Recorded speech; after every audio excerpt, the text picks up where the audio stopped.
everywhere? You don't have like a permanent shanty? Do you just have a pop-up one? No, I just. Well, you gotta go to You do it bodies of illegally? water, Just- don't you? Do you just? No, actually, I sit near my bathtub and I like throw a little like rubber ducks in there. Yeah, It's what I do. I think it'll be. Wait, do you have a shanty at all, or do you just sit on the ice? I just said, yeah, I just open a shanty. Oh, man. Yeah. Wait, what's it stand? And I have a whole It's setup a, now. it's a tent you put on the ice to keep the wind out. I've never gone to Disney, come on. Oh, actually no, don't- picture like a tent, like a tent. Yeah. tent Oh. camping. Oh, It's not just- like a it's like- sea shanty. No, and it's like insulated, so like you can have a heater in there, and you've got up to like 80 degrees inside. Yeah. How big is I've got it where I can fit 4 people comfortably in it. That's Oh, what- you want to have the, oh, yeah, you have, Comfortably in it. Hello, So you everybody. say- Hello, everybody. We're gonna get this meeting started. I can get some for you for next week if you want. Today's Thursday, February 26, 2026. I now call this meeting of the Madison College Student Senate General Assembly to order at 4:33 p.m. Thank you very much. And at this time, I would like to say welcome to our General Assembly meeting of the Madison College Student Senate. This is a public meeting and will be recorded for transparency and direct conversation. We're going to cover a few basic items before beginning. Use connection at any point during the meeting. You can reconnect by clicking the link or calling the number in your original email. To the senators and other members online, please activate video and keep it on for the duration of the meeting. If it is possible, use your raise hand feature. If you like to be recognized, speak, ask questions, request a roll call vote as chair. As I call the committee members, in the order in which your hands are raised, lower your hands when you have the cue. So at this time, may I please get a roll call? Sure can. We have President Jose Villarreal, He is here present. right? Do we have Vice President Administration Finance Quinn Matson, present?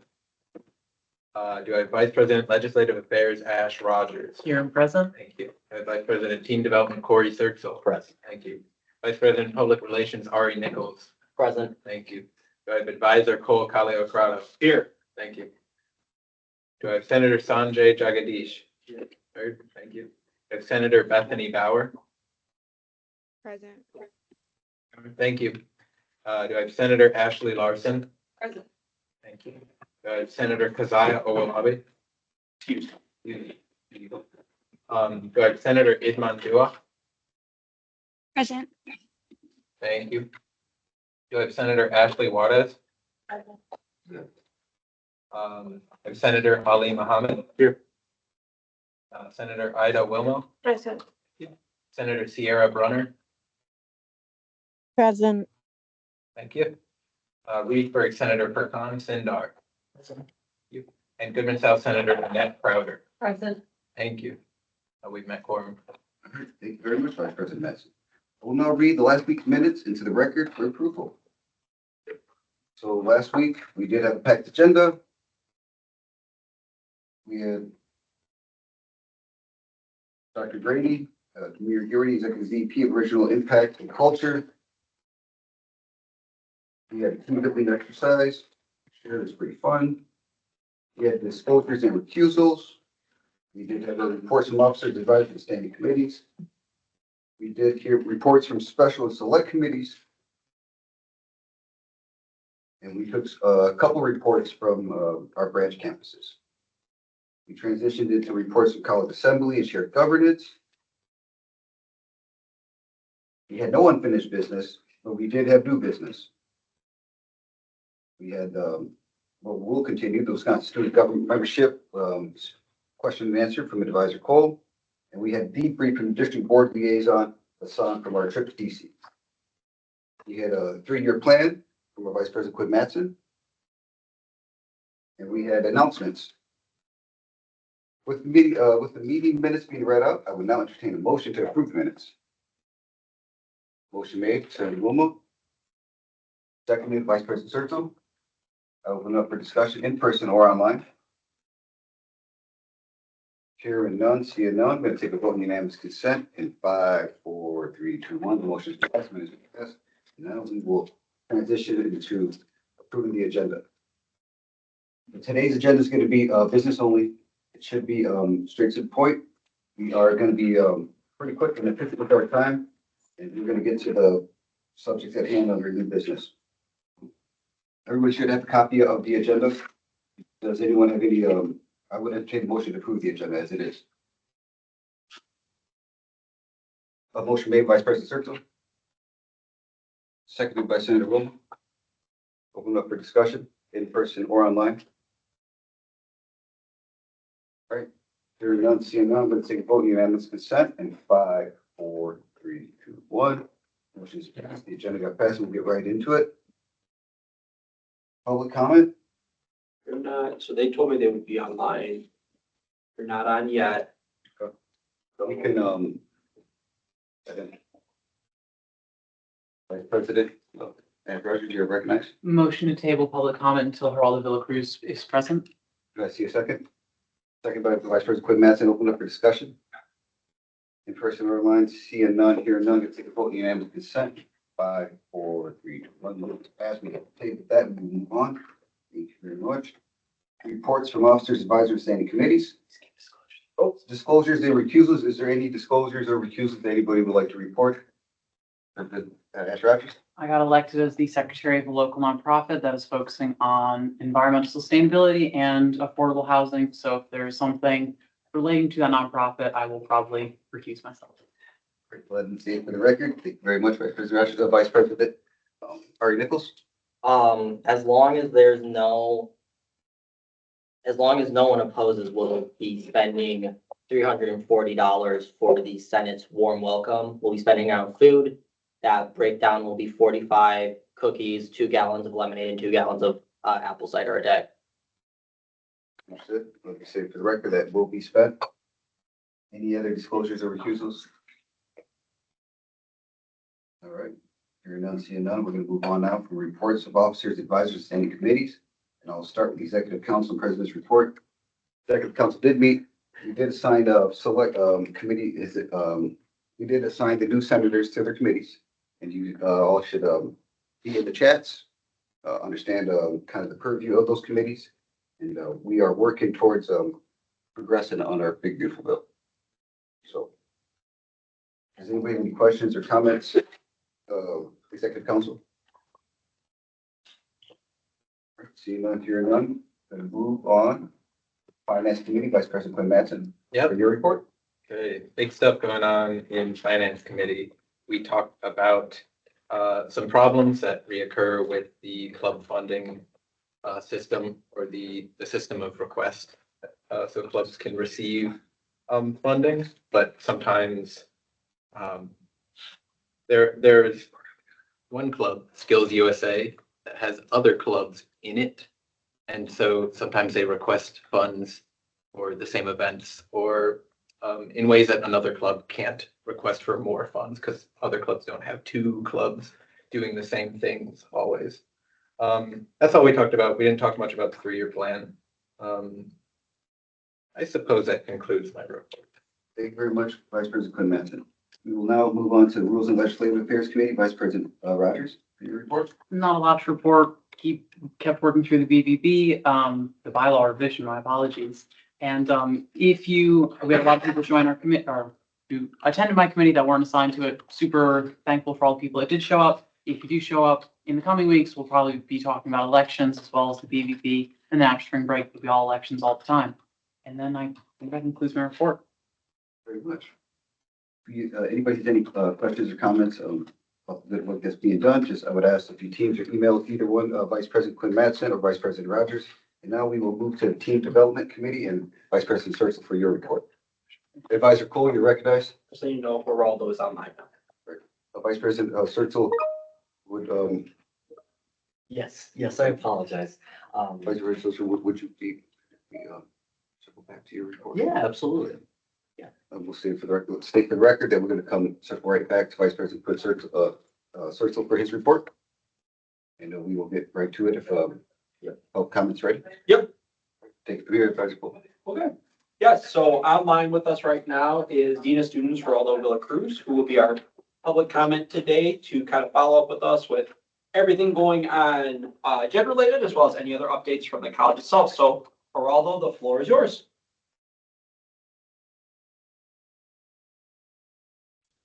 Well, thank you for having me this evening. I appreciate that.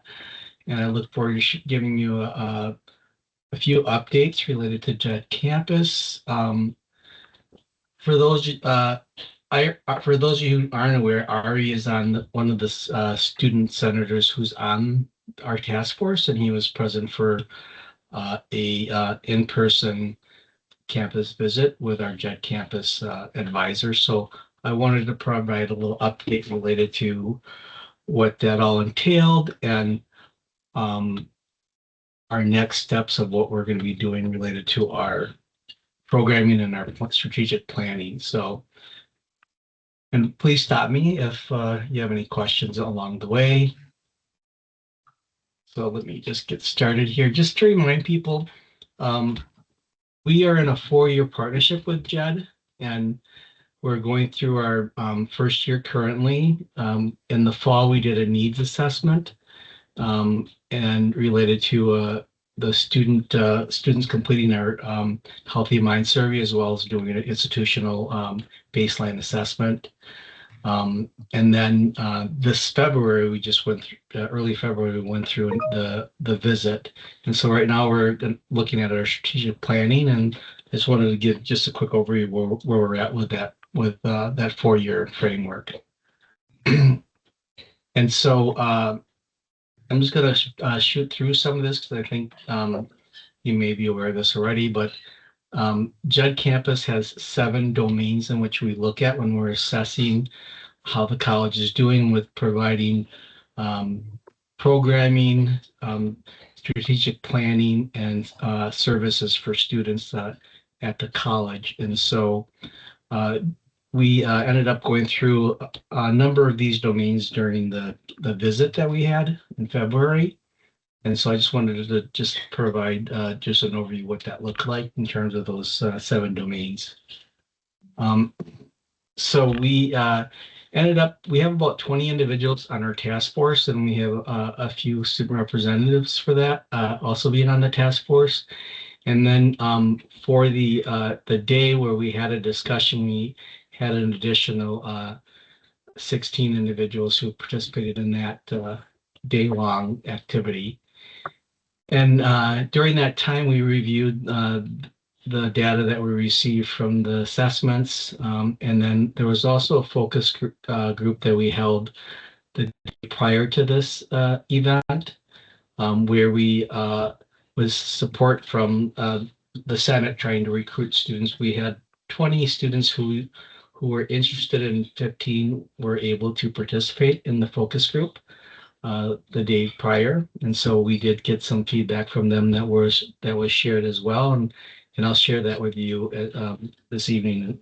And so we ended up doing brainstorming activities and then talked about next steps related to setting priorities.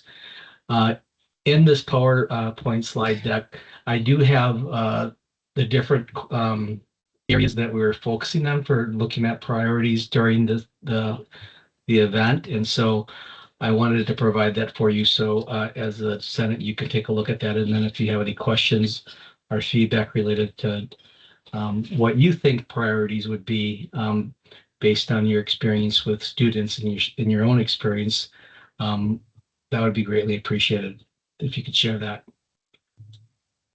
So just as a recap, 60% of students who completed the survey, they needed help for with emotional or mental health problems or challenges where they felt sad, had the blues, had experienced anxiety or nervousness in the past 12 months. So, you know, again, that's a good statistic to let us know what students are sharing. Unfortunately, 78% of the college students agree that they feel this way, but they would have a hard time sharing it with other individuals. And so one of the things with JED is that we're really trying to decrease stigma and increase help-seeking behavior. And so we're seeing that in the data and also in some of the comments that students shared during the focus group. When you think about our population, this is related to our overall population of students. So all the students who are here, 15% of our students reports seriously thinking about suicide. And so that's important for us to really get our head around related to how many students that would entail. And so one of the focuses we will be looking at is how we can improve our prevention programming related to identifying individuals who may be experiencing thoughts of suicide and how we can provide intervention early on. This is information we shared last time. I wanted to provide it as a slide for you all.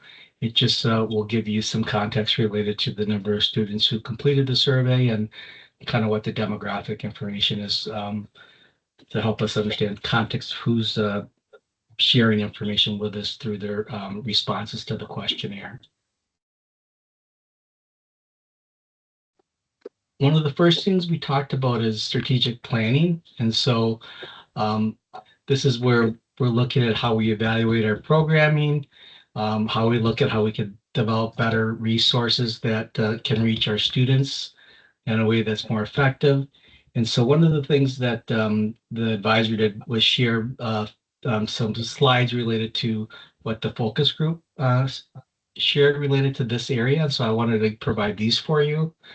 So one student said, I feel like there are a lot of resources we can utilize. Sometimes it feels like there are too many options and it could be overwhelming. Another student indicated that not many students feel comfortable talking about mental health concerns. And the same thing with faculty and staff. It can be difficult. It can still feel taboo. And then another student said students know what resources are available, but they don't know how to take the first step. That part can feel intimidating. So again, these comments really fit with this concern around this idea that somebody thinks it's okay for an individual to seek help, but when they think about themselves, it's harder for them to do it. And so thinking about our faculty and staff and how we can have them be more comfortable having conversations with people, because we know that students really, when they think about engagement, it's really happening at the instructor level, followed by an advisor level as it relates to who they may talk to on campus. When it comes to, in general, who would they share information with, it typically is a significant other, family, or a friend. And that's like 60% of the individuals who completed the survey would identify that. So it's great that people would feel comfortable talking to their family and friends.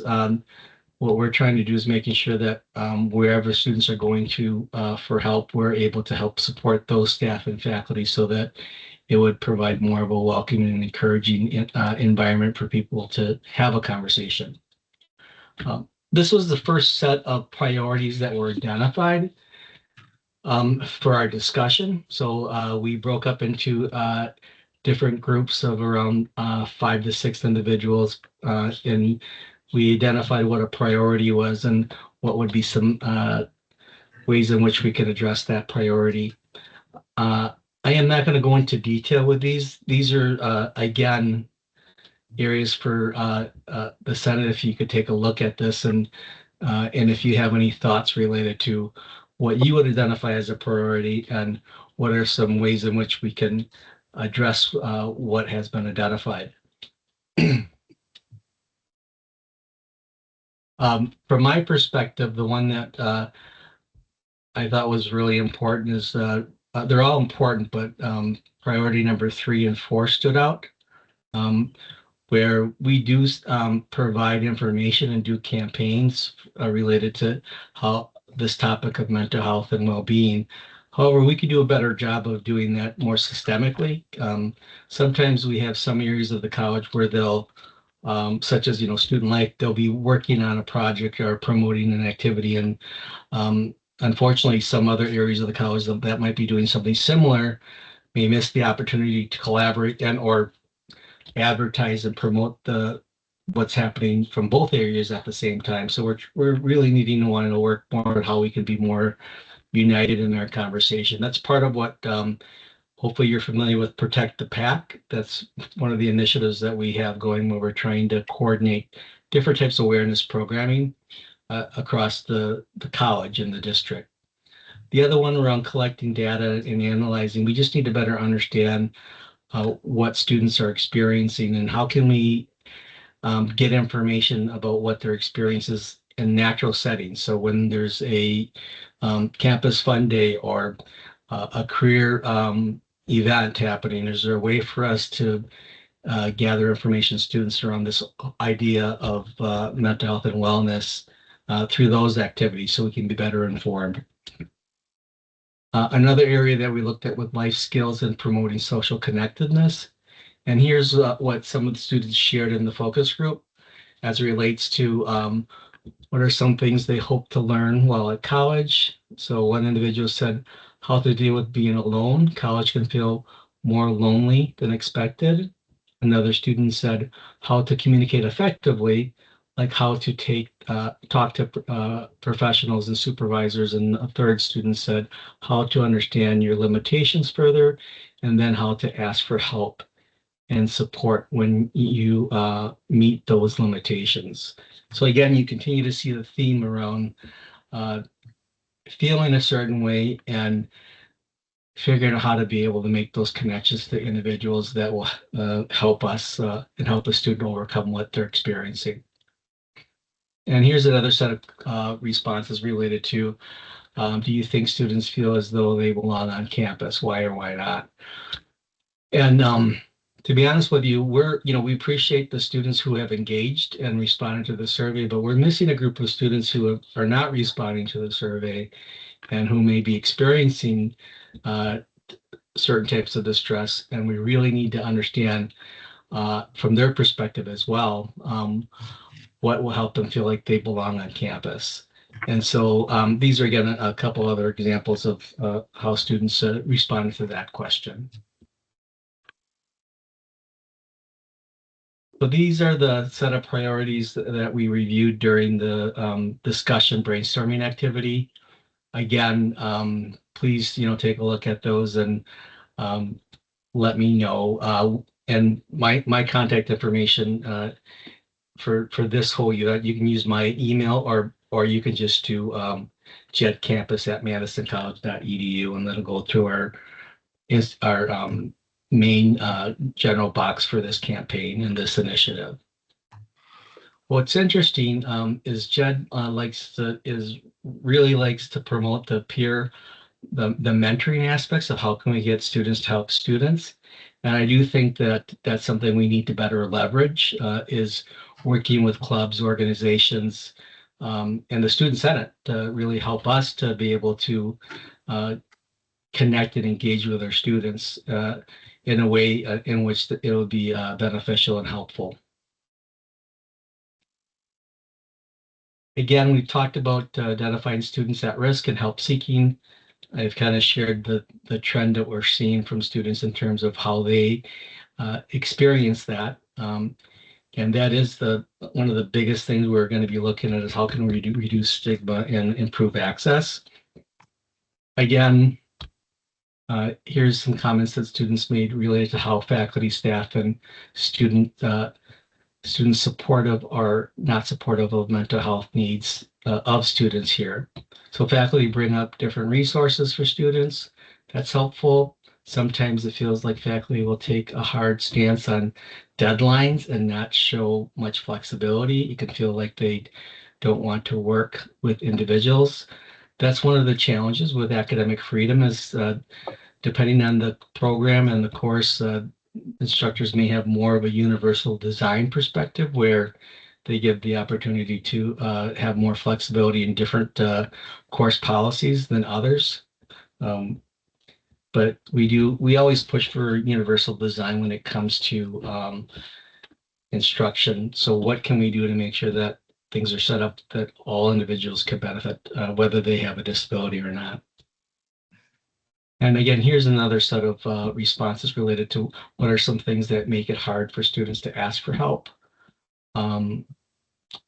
again, this idea of how people see us and issues around feeling judged when asking for help. In Wisconsin, in the Midwest, we have this mindset that we have to pull ourselves up for our own bootstraps, and it's hard to ask for help. But that is something that we really need to work with to help students understand that it's a strength to ask for help when needed. And again, here's a set of questions related to the help seeking focus for us. 91% of the students who were surveyed have not had any form of training around having conversations with peers around mental health issues or wellness. And so for faculty and staff, that's another area that we really need to look at is how can we help provide a program and a training that is something that individuals can go through and in a way that's effective and helpful. Right now we have like a mental health workshop that's about 6 hours long, and that can be very long for somebody to take the time to really dedicate to this important topic. So we're trying to figure out how we can do that in a more effective and streamlined manner. And another area that I'll finish with our conversation tonight is around mental health and substance misuse. Part of the challenge is, here on campus, we do have resources that are available, but there's also limitations to those resources, and there's challenges with referrals related to our community because the reality is there's lots of wait lists with individuals who are trying to access mental health services if they have health care, and if they don't, it's a lot more challenging. But one of the things that we'll be working on is how do we improve our community partnerships with the various agency in the district to help us be able to hopefully create more available resources for students when we refer them. Alcohol, what's interesting in the survey, there wasn't a large number of students who are using alcohol, or at least reporting it. And there's been more focus on drug use. I think there's been an increase in marijuana use over the years. And so I think it's underreported. But these are some other responses from students related to their experience and how they respond to that question. And then these were a set of priorities that we reviewed. The substance use services, that's an area where we have a lot of limitations currently, and we are looking to improve our communication around what we have available for students and how we can help them connect to resources outside of the college. So in terms of the next steps, within the next 4 to 6 weeks, the JET advisor is going to share a draft strategic plan. And generally, they provide around 60 to 70 recommendations over the 7 domains. Obviously, that's a lot for us to look at. So as a college, we're going to need to review those recommendations and narrow it down to what are our top priorities. And once we receive that draft, we will loop it out to the Student Senate so you can review it, have time to identify what you think are the priorities in the different areas, and then share that with us as we look to finalize that document. And so we're hoping by the next end of May, we'll have that strategic plan developed and reviewed and approved. And then over the summer, we would be looking at identifying what are the different work teams that we will be needing to assemble to help us with whatever steps we need to take to meet the priorities that we identified. So again, we'll be wanting to increase the level of student engagement with those work teams.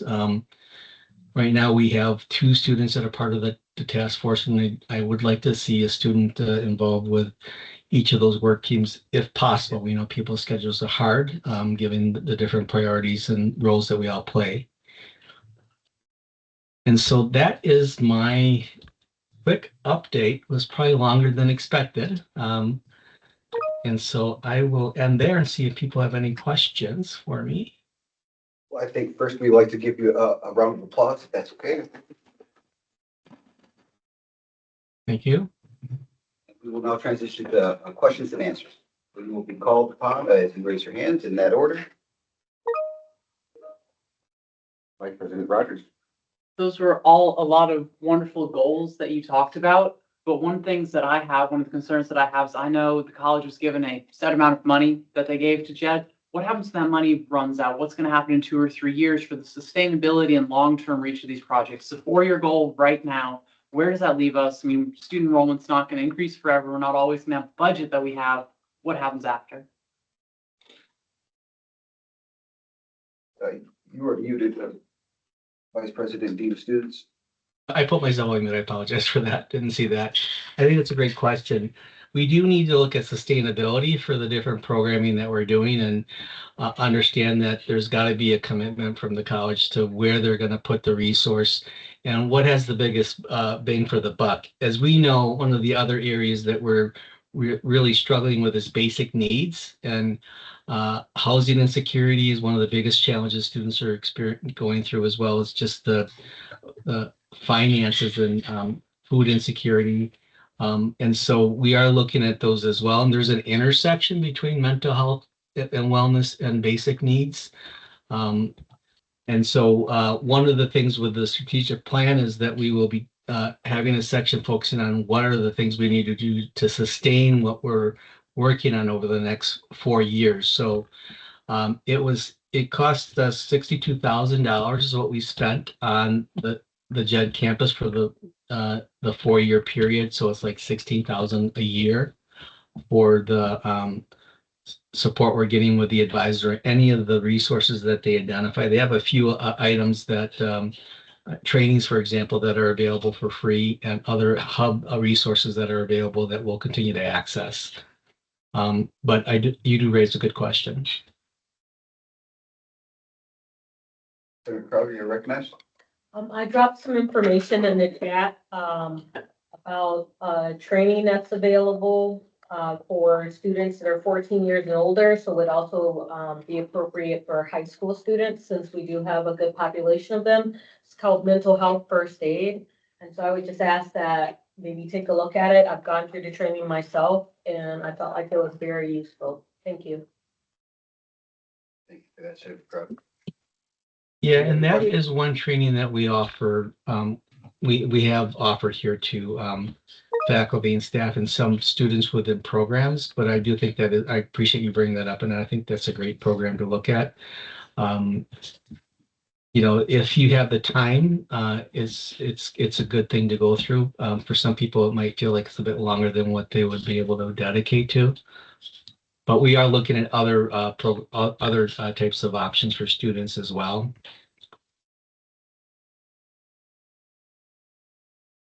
Vice President Rogers. As for some of the key priorities that you were looking at, it looks like, stigma is one of the big issues. And I was really wondering if we could have more conversations about mental health as a college, whether that be faculty having quick start of class things. When you start your class in the semester, you have maybe a 5 to 10 minute talk about your mental health resources. Maybe there could be workshops. I think there are some of those already, but maybe those could be expanded where we're getting more students in to talk about that, and everyone can see, everyone has good days, has bad days. Everyone has things that they're going through. And another idea was just mock sessions where students can ask questions and kind of see what maybe a success coach meeting looks like, one of those mental health resources looks like. Those are some of the ideas I came up with. You guys are doing great work. Yeah, no, I appreciate that. And again, if you want to, connect with me, outside of this, I'd love to hear more about what some of your thoughts are. But what you're talking about is important. And, one of the things we're looking right now with, as part of this JED campus is how are we describing and explaining what mental health, for example, counseling looks like, as you said, because a lot of people are like, what does it all entail? And sometimes people feel it's more difficult to engage with because we don't know. One of the things we're trying to do is change the way language is used. Some people are uncomfortable using the word mental health, but we really need to embrace that and the different ways in which we can help educate faculty and staff to be able to do these little promotions, PSAs, as you said, in class or as part of Bright Space. But, we need to help people understand that mental health is part of just living. You know, we all have mental health, we all have physical health, and you know, there's times in which we might be struggling with something, and it's okay to talk about it. And so, where can we have those conversations? So, we will definitely be looking at a plan for how we can interject these conversations naturally into the different places in which students are here, right? Because you know, at a community college, a lot of our population comes in and out in terms of come in for class, then they go to work, and then they go home, deal with a family. And so whatever we can do to engage students in the natural ways that they're showing up here is really what it would be good to hear more from you because of your own experiences. So I do look forward to further conversation around that.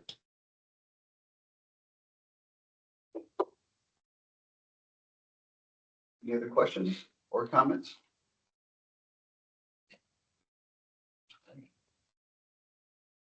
There's no, any other questions or comments. I do believe, Vice President, few students would, take any emails or Teams message. I'm not sure about that one, but I'm pretty sure he would take any email that you sent. He probably would respond to you in due time.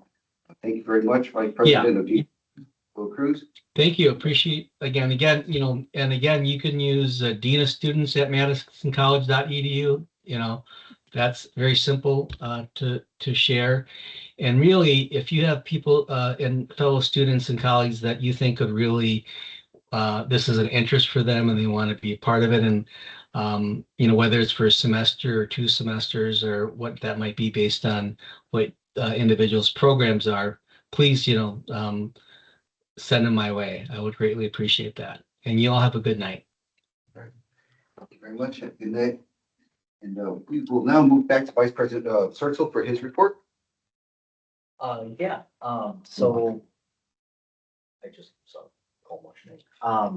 Other than that though, I apologize. We met this week on Tuesday and discussed essentially some updates regarding our food drive. We are actually moving towards away from edible donations, but towards hats and mittens, any like warm clothing, so that the student cupboard can go ahead and hand those out as kind of freebies for individuals that need warm goods during the fall season or the fall semester. So we are anticipating creating little boxes and tabling actively and setting those boxes out. So whenever we are tabling, we're putting those boxes out. I am in the, I just was told this today, so we are making the material to just go ahead and start advertising that and working towards collecting as many warm goods as possible for our student cupboard. Other than that, though, we discussed some transitional things. I have been time to go ahead and get the vice president more up to date. So I know that I'm going to be off campus during the summer, so I won't be really hands-on all that much with their transition, but hopefully we're passing the baton off as smoothly as possible. So I'm very, very excited for the next Senate. Thank you very much, Vice President. And that's Surtsel. We would ask if anybody any questions or comments, please Teams or email Vice President Surtsel, and we'll look very forward to the work that you're doing. We will now move to Public Relations Committee. Vice President Ari Nichols, for your report. Yeah, so the first group of election posters has been completed. I have a couple more that have come in since then to still do, but overall looking good on that. I have just spoken with the Clarion, as well as some other people. So we're going to, you'll see a bill hopefully either next week or the week after for something called a media coordinator. So that's going to be something that they're pretty much, the best way I'm going to call it is they're pretty much going to be a Senate influencer. You know, they're going to be in charge of the social media and really making sure that we have an online presence. So you'll hear more about that in the coming weeks. Also, this was something that, me and Jose ended up coming up with last night. So we're gonna be doing another warm welcome next week, Wednesday and Thursday. So warm welcome for the senators that weren't here at the time. That was a event we did earlier in the year where we just went and tabled and with like hot chocolate and cookies. And we ended up talking to hundreds of students for the time that we were out there. It was wildly successful. So in order to kind of have a last minute boost towards applications for the elections, we're going to be hosting one next week, which is when applications end. We'll also hopefully be doing one during the last week of voting for the election as well. You'll hear more about it under new business from Ashley. And then that concludes my report. All right. Thank you very much, Vice President Nichols. If anybody's has any questions or comments, please reach out to Vice President Nichols. He's a busy person, but he will respond. We will now move to our advisor for their report. If you have not seen it yet, the WTCS ambassador has been selected from Madison College for the next academic year. So if you know Mola, who is the president of PTK, Mola has been elected as our next ambassador. So starting in end of April, he will be our representative on the WTCS level and trying to assist in progressing and pushing forward the technical college education across all barriers from high school on up. So if you do see him, tell him congratulations. It is public knowledge. He's very excited for it. So definitely go out and support him. This is me to let you all know next week we are giving our presentation at SAB for our budget. It's just a good time to let you all know if you want to be there, please be there. You can be in person. You also can attend virtually. If you want to attend virtually, we can get the link out to you. But as much support as we can have during the time that we give our presentation is ideal because I think we're the second to last week to go. Am I correct in that, Annette or Quinn? It's next week and then the week after, so then that's it. So then it goes to a vote for the budget itself. So any support you can provide, greatly, greatly appreciated. News that I received in meeting with the branch campus managers, just as we were trying to figure out more of what does the future look like of having branch campus senators. According to what I was told, starting hopefully in the fall, this upcoming fall, more general education-based courses are going to be offered in person at our branch campuses, meaning that what we probably were seeing pre-COVID may allow us to be able to reach a larger population of students at the campus that may not be already tied up with some of the intensive programs, as we know the nursing program operating at a few campuses, and once they are kind of into that pre-program or into it specifically, their time is pretty much solely dedicated to that. So that may allow us an opportunity to be able to reach more students and maybe double down on our marketing efforts come this fall to maybe we can't fill some positions. It'd always be a great pipe dream to really get Watertown filled. Hopefully we can do that in the future now that they're going to be offering that. So good things to note there. Applications, we're currently at 18 total applications for Senate. I do kind of expect that we're probably going to get a large rush next week. So please tell folks, peers, anyone that you think would be a great fit for it, please tell them to apply. And to all of you as well, because I know that I've talked with many of you. If you think there's a chance that you could come back, i.e. you're transferring, but you don't know, you can still feel free to submit an application. We will allow all folks to submit applications. And then if you're just, hey, I'm actually on my way out, that happens a lot, right? The point that we want you to hear is that you progress your education so that in the future you're able to be more successful. My last thing is that next week we will do our call up to see who wants to attend our April WSG meeting. That'll be taking place on Friday, April 10th, and it's at Mid-State Technical College in Stevens Point. And we will be traveling up that day and traveling back because it's only 90 minutes from here. So it's a really quicker drive than some of the other spots we've been to. So if you want to attend that, just let me know and we'll be good to go. That's my report. Thank you, Advisor Cole. Vice President Rogers, you're recognized. Question, when and where is the SAB meeting? I don't know the room number. You remember the room number by chance? It's on the second floor here. I think it's over by, it's by C2455. I will find out the exact room number and let you know. Otherwise, like I said, we can send you the link to attend virtually as well, because I think it's a little bit of a tighter space too. Yeah, really hidden away. I'll drop the room in the chat. Thank you. Anything else for me? Any other questions, comments, or concerns for our advisor? Thank you, Vice Cole. Any unfinished business the Senate has? Hearing none, seeing none. We'll transition to new business. Section A, presentation of 2026-2029 three-year plan, Vice President Quinn Matson and Senator Crowder. You guys are recognized for the next 30 minutes. Oh my God, that's us. Feel I got free to, we'll give some of the time back. You don't need it all. I got it pulled up for you. Let me put that thing in the chat quick, and then I'll hop up there.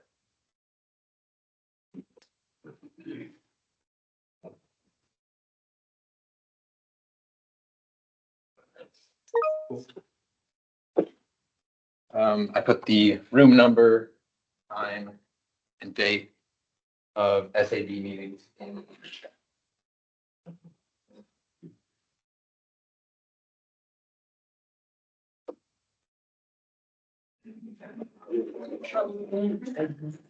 Well, No. I just want to be able to see this. Did you just say young, dumb, and broke? Just a picture of Sure. that semester. So just a quick little backstory before they begin the presentation. At SAB, Senate will be allotted 30 minutes to provide this same presentation you're about to see. And a good thing to note with it, write down questions. If you have questions that you're like, you should probably plan on answering this, do so, because we will be asked some difficult questions. We'll be asked some questions on justifying the budget, so on and so forth. So don't be rude or maniacal, but if you have a difficult question, you're like, hey, I want to ask this, it's probably a good thing to do so because it'll help us prepare for next week. Awesome. So you guys let me know when you want me to go forward and I got it. Cool. Yeah, we're probably gonna, this is the presentation we're using for SAB next week. So there's things you might already know that are in this because we're talking to people who aren't members of Senate. This is our, whatever I should stand over here. So you can see this thing. This is our 26-29 three-year plan and our 26-27 fiscal year budget. You can go to the next slide. So first, we are members of the Student Senate. The mission statement of the Senate is to represent all students enrolled for credit at post-high school divisions at all metro and branch campuses. For branch campuses, there are 3 metro campuses here in the Madison area. Here you go. And this is the main thing we do. We represent students here at Madison College. A handful of ways we do that is student senate members sit on shared governance councils and college assembly, which oversees them. We invite all members of the president's cabinet to come to our meetings, speak to us. We also sit on additional committees as they come. We are members of the Wisconsin Student Government, which is an organization representing all 16 Wisconsin Technical College system schools. Our Senate president addresses the district board at each meeting. So this is a direct line from students all the way up to the district board. And here you can see a few Senate members hanging out with Tim Casper. I think they were singing karaoke. Yeah, you can go to the next slide, Cole. Thanks. Quick breakdown of our membership. We have 5 offices, the president and 4 vice presidents. And then we have 15 senators. 5 of them are reserved for branch campuses. And the other 10 are open to students attending online or at any in-person campus. Just jump in if you want to take a slide. I was going to let you go through a little bit more. Okay, And then I okay. can start with like goals and initiatives or something. Cool, yeah, you can go to the next slide, Cole. So here's a brief overview of some accomplishments and events that we've attended. We just attended the WSG seminar, Wisconsin Student Government Seminar, promoting priorities for the WTCS schools as a whole. Those priorities which we chose were greater access to Wisconsin grants, support for college career services, and open educational resources. At the culmination of the WFG legislative seminar, we spoke to local legislators, state senators, and representatives that represent us on the state level and help decide the state budget that funds a huge part of Madison College's operations. And earlier in the year, down here at the bottom, 6 Senate members, 5, and our advisor attended a conference retreat called the Student Government Institute, put on by the National Association of Campus Activities. And it's where we gelled and did team building. We also brainstormed and workshopped our priorities for the year and our plan to execute them during this academic year. Go to the next slide, Cole. We all run into a few challenges in all your student orgs. Here are a few of ours. When we have hybrid meetings, sometimes it's hard to participate, but hybrid meetings are important so everyone can, to some degree, participate. Positions fall vacant after each semester. Later on the list, positions often fall vacant, like going one academic year to the next, and we kind of lose knowledge and understanding in that way. Some branch campuses are really hard to fill, especially when they have very specialized curriculums that are taught there. If a campus is only nursing students, there are fewer of them who are maybe have time in the day to come to Senate meetings. We sometimes struggle to complete all the documentation of our hours. It's an ongoing process of improving our system of documentation. We like to try and keep non-Senate members involved. We've been really happy to take non-Senate members on some of our trips. And that's something that we want to expand on, I think, as well. Well, you can go to the next slide. A few other specific accomplishments to talk about. I just spoke about the Student Government Institute. In the summer, before the academic year, we hosted Dr. Jennifer Byrne at one of our meetings to kind of like to team build, to like get to know each other, to understand our priorities going into the academic year. We passed a bill amending our bylaws to require tabling of all Senate members, improve outreach. And we planned Senate's first warm welcome, which is our main outreach event, replacing what was previously the Senate Town Hall. And you can go to the next slide, sir.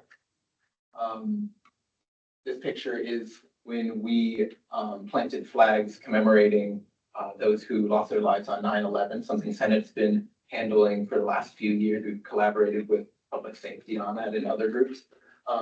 We executed Senate's first warm welcome. We spoke to over 300 students. We talked to you. This is what you mentioned earlier in the meeting already. We passed our first resolution about LGBTQ safety and belonging, addressing facilities concerns that were brought to us by members of the GSA. And we passed Resolution 2, Food Diversity Initiative, after conversations with Muslim Student Association and trying to continue the work of the previous Senate that was also trying to address food diversity needs. You can move to the next slide.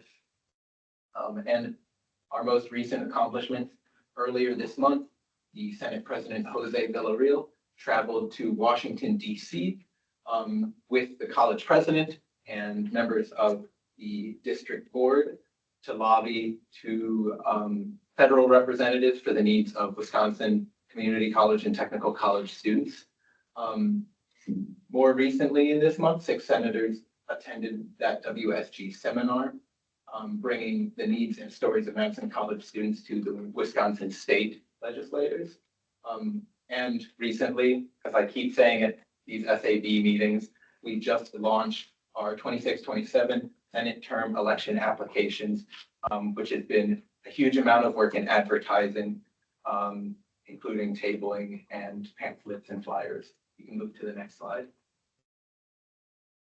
I am just going to highlight something that we've been working on for a while. This is how big things happen. It doesn't happen all in one semester or even one academic year. Last year in the fall, there were conversations going on between our previous Vice President of Legislative Affairs and the Director of Auxiliary Services, who oversees the cafeteria, about the need for food diversity, halal, and other food varieties available to meet student needs. In the following spring, they passed a resolution outlining their concerns. This fall, we continued talking about it. We polled students. A lot of them were concerned about food diversity. They were also concerned about rising prices of food.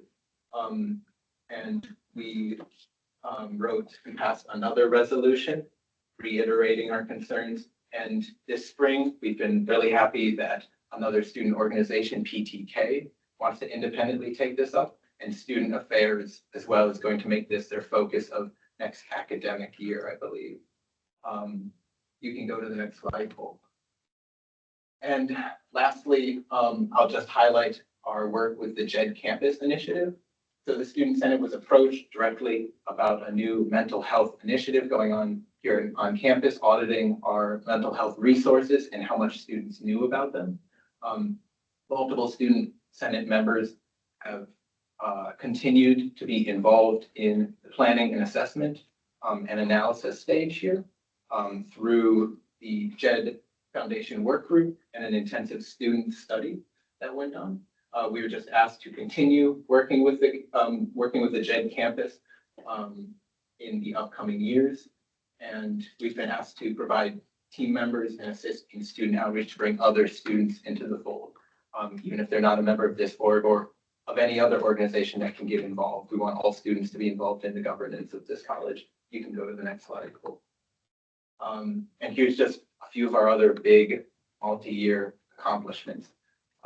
It takes time. It takes time to do cool, big things. We helped start the Covered Food Pantry. We helped start the textbook rental program, the shuttle service, continue going back all the way to the Metro Bus Pass, and the fitness center access initiatives that happened long ago, and we're all still benefiting from. You can move forward, Cole. And here are just a few things that we've got lined up for the rest of the year. Election applications will come to a close, and voting will eventually come. Ballots will go out to all students. We will be publicizing election results through the Clarion. We will attend one more Wisconsin student government meeting at which the next executive board will be chosen. We will have at least one more Senate warm welcome event. And then in May, the new Senate will be sworn in, those who win the elections coming up. We move on. All right. So as many of you know, my name is Annette Crowder. I'm basically going to build on the foundation that my partner here has already discussed as far as all of our wonderful accomplishments. And you guys should know that I have not practiced this, so I apologize ahead of time. Goal number 1 is core student needs. Basically, we're going to focus on safety, affordability, and inclusive access, monitoring the gender neutral bathrooms and making sure that they're available to students. Goal 2. Oh, I'm sorry, I forgot something on goal 1. Addressing rising food costs with data and solutions that our peers on Senate have been collecting. We're looking to improve communication with public safety. And just to remind people that these are everyday issues that shape students' ability to succeed in college. Our secondary goal is connection and visibility. For example, Earth Week collaborations, semester warm welcomes, like my predecessor, I don't know what to call you. Like Quinn mentioned earlier, I'll get this figured out before the day, okay? Like Quinn mentioned, you know, we got to meet with a large number of students by switching to the warm welcome versus our previous town hall where it just didn't work out very well. Resource pamphlets, like on mental health, the food pantry and other services that are provided here at college. That's where the visibility come in, where students clearly understand what resources are available, or at least the materials are there, and we are even able to give them out at our warm welcomes. Goal number 3 is supporting external efforts. So international student affairs collaboration, legislative engagement, that's our WSG, Wisconsin Student Government, where we basically are members so that we can, as I like to say, keep a pulse on what's going on that will affect us as senior college students and try and figure out how we can also influence the change that works best for our technical college system. continue with our regular guest speakers, maybe expand that out and invite some legislators to come and talk to us as well, to help with our advocacy, both on campus and beyond campus. Budget page. So we are asking for a modest increase on our budget. It equates to 2.32%. Key points to stress in regards to that budget is student help adjustments reflect pay directives, travel increase to support student participation, outreach funding aligns with visibility goals, membership costs, uncertainty due to statewide changes. So we're still waiting to find out what that's going to be exactly. And at that time, we will finalize what we're doing as far as membership. Our goal is still to be a part of WSG because of the benefits that it offers. But we're looking at alternative plans if the membership ends up being too high. And then I guess final message would be the plan balances immediate needs with future growth, built from student feedback and shared governance, focuses on access, belonging, and opportunity. Do you have any questions? Can we give a round of applause?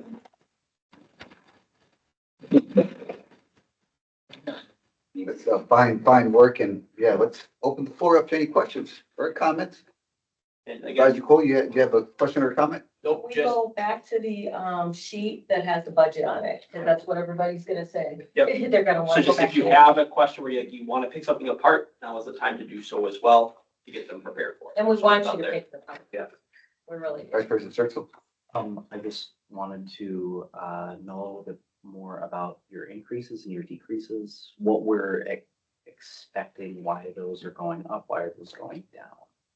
I think that, so the majority of our, increase here is because there's an increase in pay for all student health employees. There are a couple things that have moved around. You saw, could you actually go back to the previous slide? Thanks. So we have a, small decrease in advertising. We have a small increase in food. We started doing the Senate warm welcomes, and we're kind of running through our food budget. So everything aside from that student health was like a kind of just a shifting of what we were already spending. Small increase for travel. Like I said, we had the opportunity to bring a lot of people on some of our trips, mostly to Wisconsin student government, people who weren't even members of Senate. It is open to all students who are ready to commit to the travel. So we took 2 vans for the first time, and that's just a little bit extra spending that we want to be prepared for if that continues in the future. We want that to continue in the future. We want to bring more people to these awesome opportunities. I think I'll also highlight on the fact that the largest increase, as Quinn was saying, is basically the fact that student health is getting a raise. Everything else is pretty much the same. It's like $300 or less or zero change. And you can see if not including the student health increases, the increase is only XX%. So Yeah. like, that's all we're asking for. The student health increase is a decision that came down from above us to all the other all the other student organizations. Hourly pay increase. Vice President Rogers, you recognize? XX is not a percent. What does that mean? That means we have to put a number there before next Friday when we show it to SAU. We have, That number will be less than 2.32. I think it's about 1.15, something like that. my hope is it'll be, so the reason I can say that, because I'm the one that put it there, is because that number is dictated by what you all decide today for membership. Oh, yeah. So if you all decide higher membership, we'll point that number there of what is the actual increase, less student health, just because we want to be transparent about that. But that is why I have XX there. Vice President Rogers? Actually, you kind of just answered that. My question was about WSG and how much we should be saying, knowing that we might not be in it next year. Yeah, We'll just add that a little bit. I was thinking maybe we would say we're asking this much for travel. And then if it's like WSG wants an extra $1,000, then we'll figure it out. But we can't plan on that. But we'll decide today what we're doing. Yeah. Right. So we can mention that, the max we're willing to go up to is what Senate has approved. Yeah.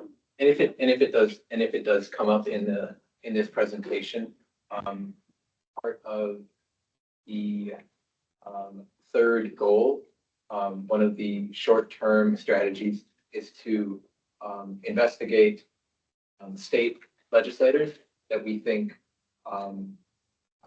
like have a vested interest to represent us or have leverage to help community colleges, i.e. they are they're on a committee about colleges and universities, and invite them here to our own Senate. We can speak to legislators, people who decide Madison College's budget outside of WSG. And if WSG becomes way more expensive than what we're getting out of it, we're not just going to give up on the benefits that we were getting from it. We're going to find a way to advocate for students outside of it. There's also a number of the smaller colleges that we know for sure that have representatives that come out and meet with students on a fairly regular basis. So basically, one of the goals of Student Senate is to, like Quinn was saying, is to get that momentum going next year. Yeah, that'd be an awesome opportunity because host our meetings here at school and they're open to any student to just be a guest. It'd be amazing if we could have state legislators come in and speak and answer questions directly to whatever students are here on a Thursday afternoon. Vice President Rogers. Talking a lot. I don't know which of you three actually talked about this, but I've got a couple comments on the slides, like minor things.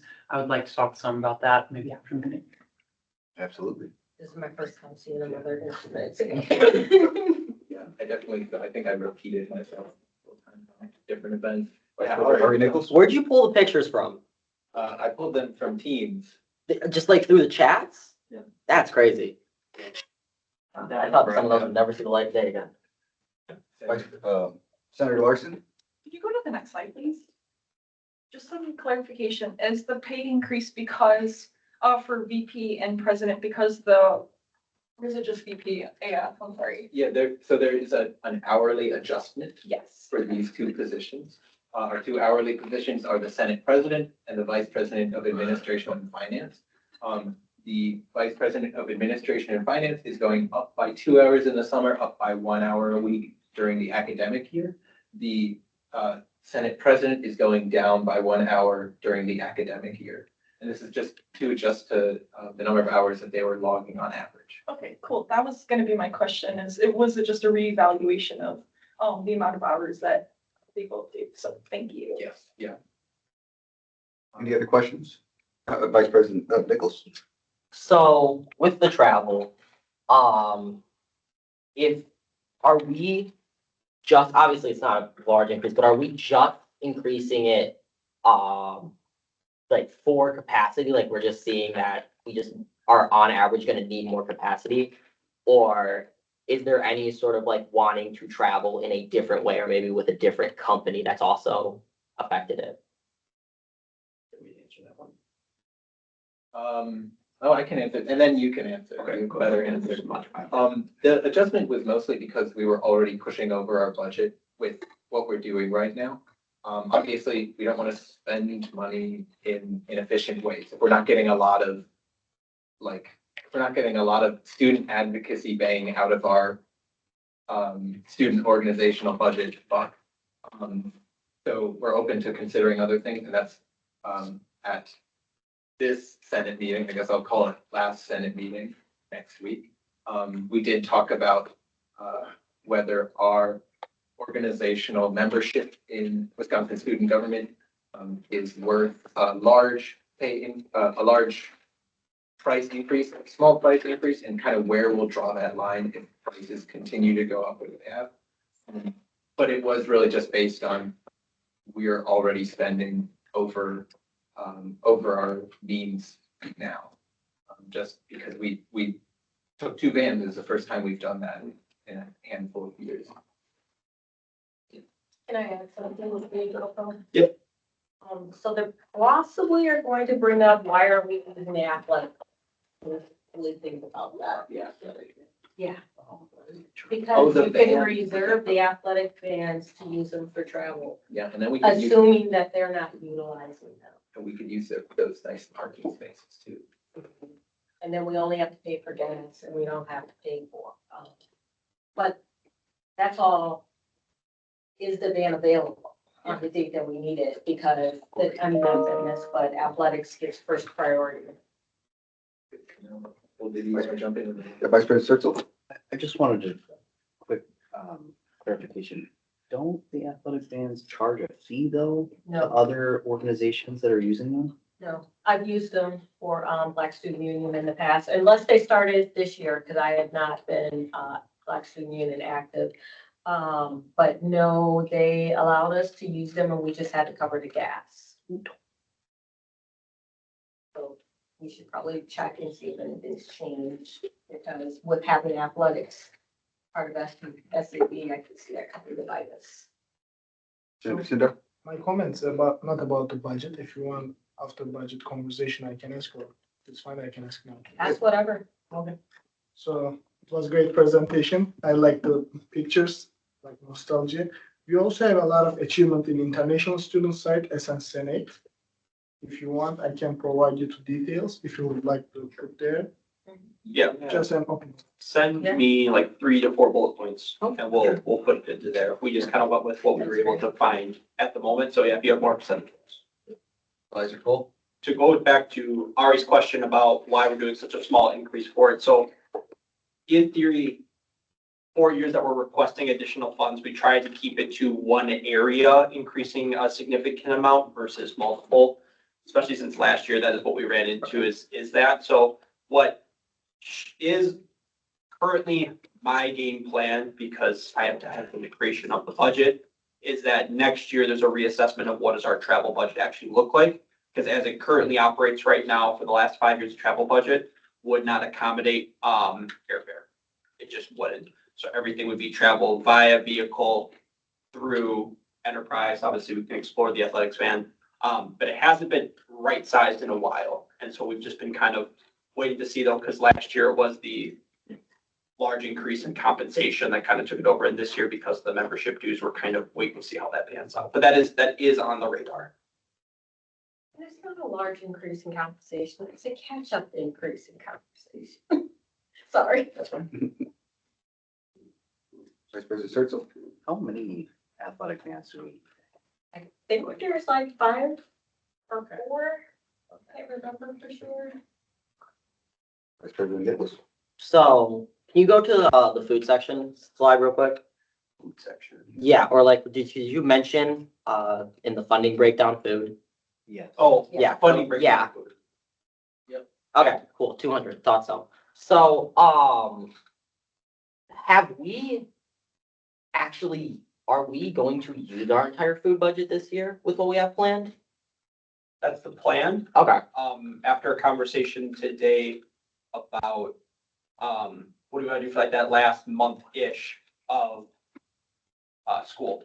Right. And that we would use that budget to do something that no organization has done at this point. okay, See how many snacks that we can actually provide to students and kind of advocate for them and use it as like our final checkout Senate in that aspect, because any PR is good PR if you can spin it that way. okay.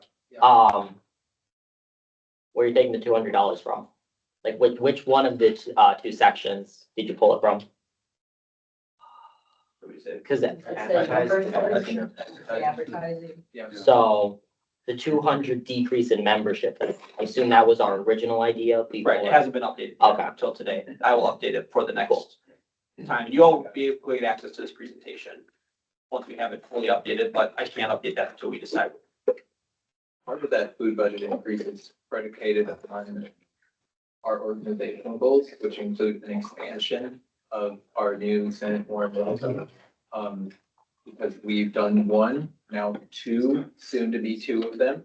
And we would like to do 2 every year here at Truax and expanding them to branch campus, other metro campuses. So that would eat more into the food budget. Vice President Rogers. If we back out of WSG, is the travel budget going to be adjusted? It'll have to be adjusted in some sense. I think we have to request this budget before we know how WSG membership dues are going to change. So we're kind of out of order there. Maybe, do you know if we can, so once we find out what's going on with WSG, are we able to move that money around? Or is that one of the things that can't be moved? No, it can be. So, to your point, yeah, we actually will finalize our budget for all of SAB on April 6th, and the meeting is April 10th. Yes, it is an unfortunate aspect of it. Yes, so the money that gets put into our budget, according to what I understand from the budget office, it's just there. And it's upon us of how we use it and track it. So I track it all literally by transaction. I don't wait for the budget office to tell me. So the only thing that can't move around is the student health part. So anything in student health cannot go anywhere else, just like anything anywhere else cannot go to student health. So can the budget be right-sized? We could technically say, hey, informally, we're going to allocate more money to this because we think that this is more important. You can do that. And it'll have to be for the next budget year that we actually right-size the budget. But unfortunately, this is coming at a time in which we're going to get all this information and have to approve it before we actually find out what they're going to do. I've advocated against it, sent many emails, haven't gotten anything back yet. So it's the unfortunate part of where we're at right now with this. And that's why we have to just draw the line in the sand, decide how much, based on our year of attendance at WSG, how much is membership in it worth? And see if we get lucky, see if they meet us somewhere that we've decided is manageable. I wonder if we should do some outreach to some of the other larger schools, because I feel like it's gonna have the greatest impact on all the bigger schools. Or like what the top four are, other than us in Milwaukee. Vice Cole, is there anything that you want to say about reaching out to other schools about the WSG membership? I mean, we can. I gotta figure out how to find who the advisors are, because there's no clear delineation in like an advisor email. But no, we can reach out and see, like, that's not an issue.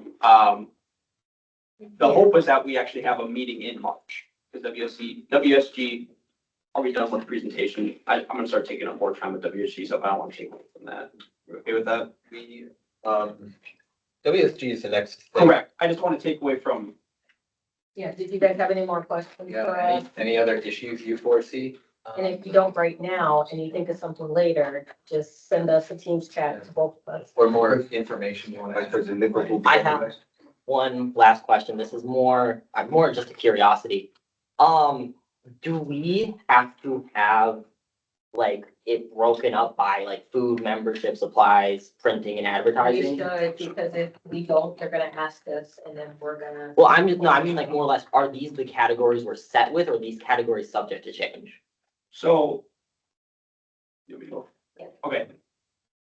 My policy at Madison College, they all have their own unique code in the system. Okay, So that's why we break them down this way. Cool, got it. But there are 26 other ones that we don't mention here because we don't have money associated with them.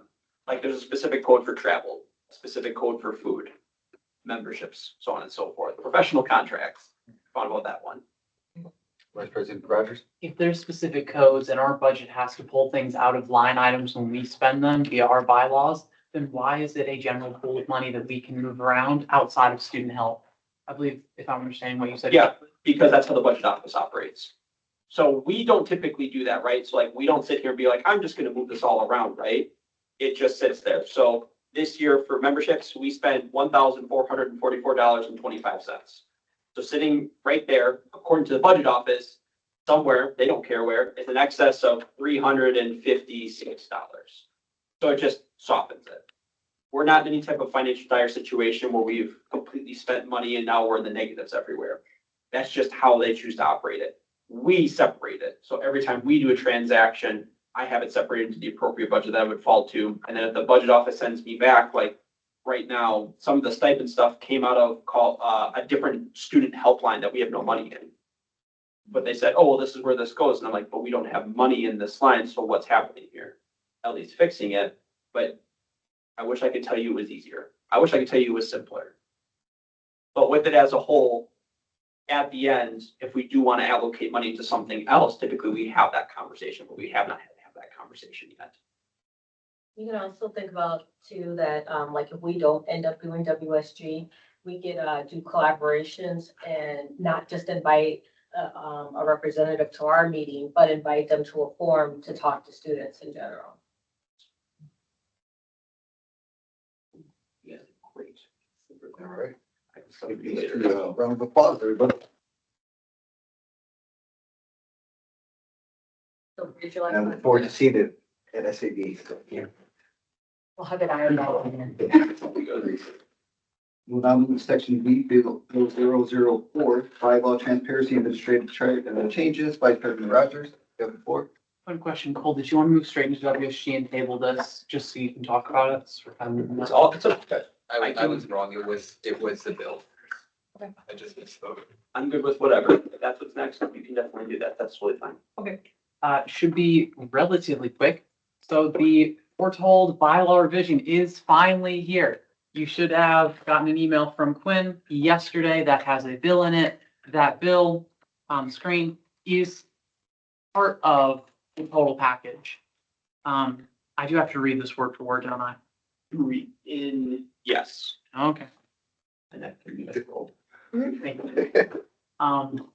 So one of the things you're gonna notice is that I will just skip ahead. It says be it moved proposed bylaw VR2 is the new document. So there is an entire document that has all of the changes. This is just sort of a summary package. It's a very quick thing. So it's easier to digest. But I had a one-on-one with Cole. I've got some edits on the bylaws. The official big document has not been sent out yet. That will, depending on when I get those edits back from Cole and when I have time to work on it, will either be tonight or tomorrow morning.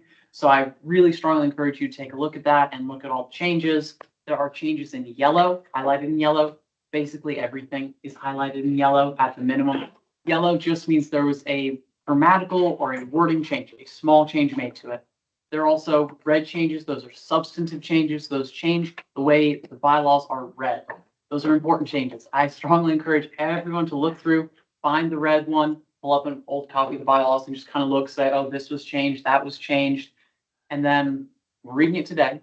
Next week, we're going to have a lot of time to discuss, talk about it. I want everyone to bring their questions. I want everyone to feel really comfortable about this and know where we are in the process. When we get to that meeting next week, that's our time to have conversations about this, learn about it, feel comfortable with it. And then 2 weeks from now, I forget when that is, March 13th, the final one before break, we're going to actually vote on it. So without that, are there any quick questions before I move into just reading? None online. Awesome. In which case, I will read it. Senate Bill 4, Senate Bylaw Transparency and Administrative Revisions. Resolved by the Student Senate of Madison Area Technical College that the following article is proposed, updating the Student Senate bylaws, authored by myself, Vice President Ash Rogers, co-authored by Vice President Quinn Mattson and Senator Annette Crowder, draft on their own volition. Formal motion, be it moved, to the Student Senate Madison College shall adopt a document titled Proposed Bylaws Version 2 as its new bylaws effective for the 65th Senate. Section 1 primary reasoning. Whereas new challenges have been presented to Senate, which need updated policies to tackle them. Whereas the previous bylaws have been shown to be outdated for current Senate needs. Whereas its length impedes the ability of Senate members to read its entirety with comprehension and clarity. Section 2 commitments. 1, mandating the document titled Proposed Bylaws Version 2 will be adopted at the swearing in of the 65th Senate, emphasizing that all highlights and comments should be removed if the bill passes. Subsection A, noting that all yellow highlights are superficial changes that do not impact the interpretation of the bylaws. Subsection B, showing that all red highlights are substantive changes that impact the functioning of Senate. Subsection 3, stressing that major revisions will include allowing branch Senate seats to be filled from October onwards, the simplification of WSG alternatives and positions, a new camera policy for online attendance, a 1 office hour in office requirement, list of and limit on conduct unbecoming, making president hold tie-breaking vote in every, let me change that to closed ballot vote, outlining a single special election process, adding guardrails to both spring and contested elections, improving vacancy filling election rules, implementing a volunteer hour requirement, adding shadowing and transition documents between senates, and lowering the funding cap.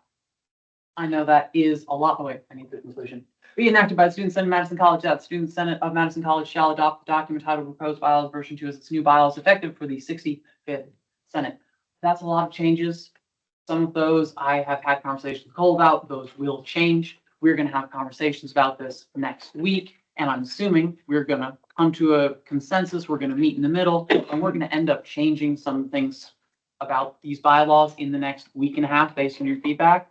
And then 2 weeks from now, there's going to be an amendment adopted and we're going to get the final version that we actually vote in. So this is very much a changing thing. My ask for every single one of you is that you look through this, get those bylaws tomorrow, and you look at those red changes and really have understanding of that and bring questions of that to our next meeting. Vice President Quinn Matson. Why are you implementing it at the reading or at the swearing in of the 65th Senate rather than anytime now? That is a great question. There are a lot of changes here, and it would kind of throw everything into a flux if we tried to implement it now. There's a lot of stuff to the changing of election procedures. It would not make sense logistically to have it now. Are there any other questions? Very good question. Going once. Going twice. Please take a chance to look at that, and I really look forward to your comments next week. Right. Oh, actually, I have one. Yeah, just. Senator Larson, you have a question? Where can we find the actual bill that has everything, colored in red? Yep, I will coordinate with Cole on the best way to send that out. I will probably just send that out via email and then share it to everyone's Madison College email and then just throw it in the Teams chat, and you can expect that tomorrow sometime. Any other questions? Thank you very much. We will now move to WSG participation decision. Advisor Cole, you want to take the floor? Sure. So I'm gonna pull up last week's presentation. I'm just gonna go to the dollar amount stuff, so hopefully that's okay with everybody. Right, so just a recap. We're here today. You all are to make a decision, be clear with this, on what are we comfortable as Senate having as the largest increase we're willing to put into our budget to participate as a member of Wisconsin Student Government. That's the decision for today. One of the questions I was asked before, I forgot the question, but I remember my response. WSG does reserve the right to have a virtual only March meeting that I specifically requested to have happen at minimum for the advisors. Because what I will tell you is advisors, like myself, should be the ones having these conversations with students and this not being sprung on people in April. I have a very bad feeling this is going to get sprung on people in April. I'm just going to be honest. So I'm wanting to be proactive with you all so that we're prepared for this. If I'm able to have that meeting and I get to kind of a better understanding of what it is we're looking at, or at minimum, if I'm going to be honest, it shouldn't be this way, but what the advisors are okay with it being raised by, because it shouldn't be the advisor's decision, it should be the student's decision. I will report that to you all. That meeting theoretically should be happening either just before or during spring break, if it happens. If it doesn't happen, I don't know what to tell you, but I've asked twice to the resource director of WSG to please set up a meeting where everyone in my role is professional. They can show up to a 30-minute virtual meeting, my words. So for today, these are the numbers that I provided you last week. Last week. I remember these timeframes, giving you what we would raise our percentage to, up by whatever percent. So our base rate right now is 17%. What is the amount that we would pay, and what is the difference or the increasing cost that would be assessed to our budget? So again, full transparency, 20 to 27% was given to us at the meeting. After it was stated during that advisor meeting, it shouldn't be to break even. It should be to help put some money in the reserves of WSG because of their financial situation. It would have to exceed 27% given the parameters that they had set for, let's say, the legislative seminar fee. Because they're raising the seminar fee, they're going to keep the cap it at $175, which is a $25 increase from the current fee. So I'm just giving you math here. Yes, so seen this before. There's conversation last week. I mean, let's put the floor for questions, and then once you all feel like you're ready, you all can call for the vote. Ari Nichols and then Vice President Rogers. You said they gave 20 to 27 is their numbers, right? Yes. And then after the meeting, you feel, what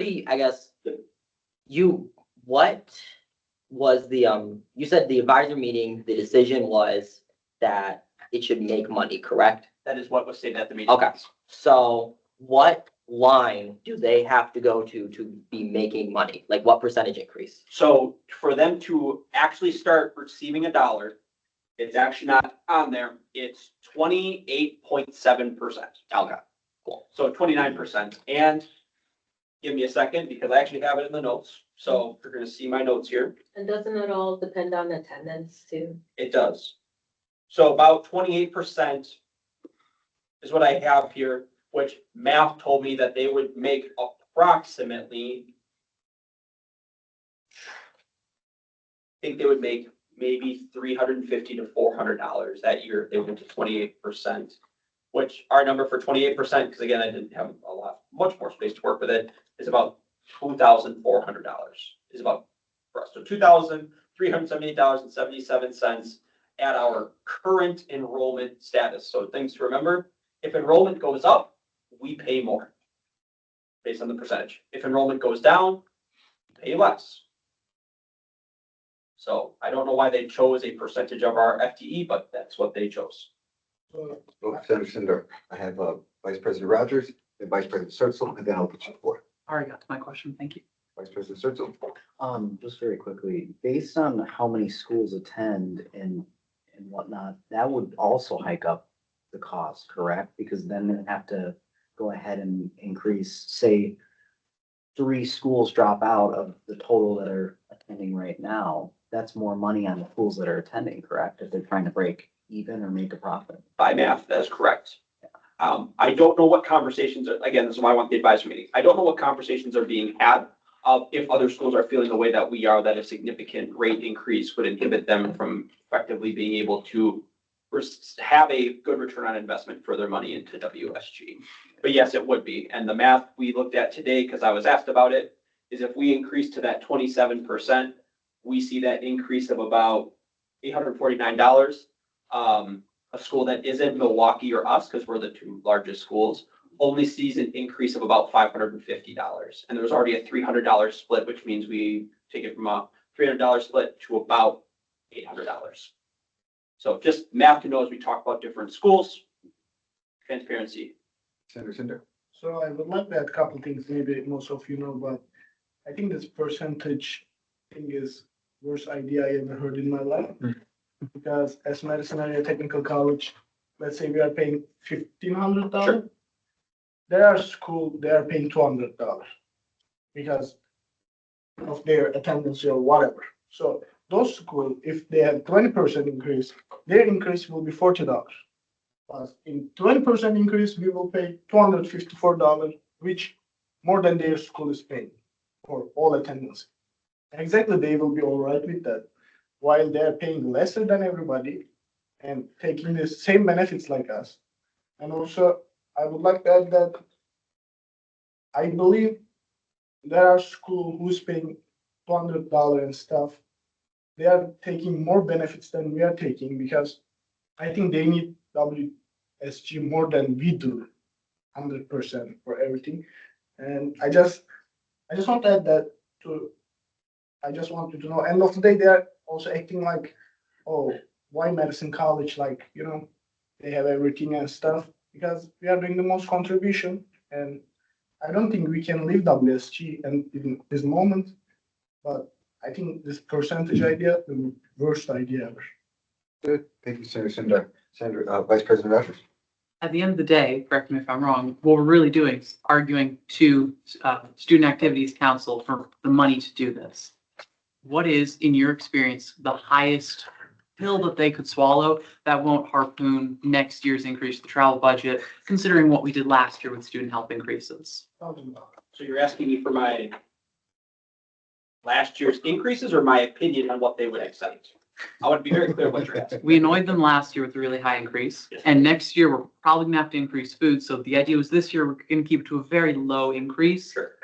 With that goal in mind, what is the max amount that we could ask for without blowing up next year's plans? So I'm gonna tell you right now, you can ask for whatever you want. Like, it's upon you all as student senate to make that request, I'll be honest with you. I will say that when you're getting into non-student help related budget line items and you're increasing by more than $500-600, it typically raises a flag that you're going to be asked more questions about that increase. That is my historical view of it from last year. But you could walk in and say, as a team, you all agree, hey, we are okay with the max increase of 32%, hypothetically. You can do that. Nothing is stopping you from doing that, making your case. Because again, it sounds like, as you all have stated, some folks are feeling as though this ROI, is it really here? This return on investment, is it here? And then some folks are like, the more collective voice means that more change can happen, which again, are both very valid perspectives to have. Does that answer your question? Perfect. Vice President Circle?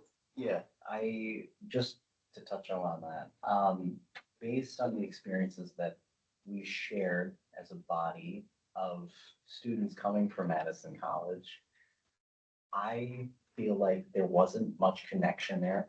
And we really shut out in a lot of discussions regarding three-year plan that was, being facilitated by WTCS and passing, the reins off to WTCS, that assembly.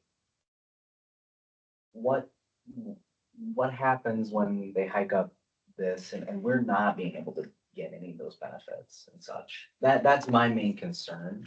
Are we sharing any, mutual concerns there? Because I'm kind of seeing a trend even from the previous year of just the inability to communicate and the inability to negotiate school to school. I think, especially this time around where another school was writing the position paper, they really just wanted to get their stuff on the position paper and just throw it at WTCS.